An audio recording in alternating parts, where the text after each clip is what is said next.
Hi అండి, అందరికీ నమస్కారం. నా పేరు Kondapalli Rambabu, maths IIT faculty. ఈరోజు మా కేఆర్పి ఇన్స్టిట్యూషన్లో డిటర్మినెంట్ ప్రాబ్లం మా ఐఐటి స్టూడెంట్ ఎలా సాల్వ్ చేస్తాడో ఒకసారి చూడండి. హాయ్ నాన్న, నీ పేరు శ్రీచరణ్. ఓకే నాన్న, నేను ఒక ప్రాబ్లం ఇస్తాను, నువ్వు సాల్వ్ చేయాలి. ఓకేనా? Okay sir.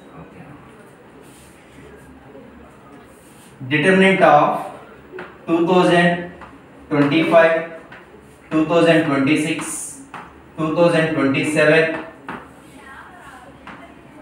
1000, 1001, 1005, 2025, 2026, 2027 equal to answer చేసి చెప్తున్నాను.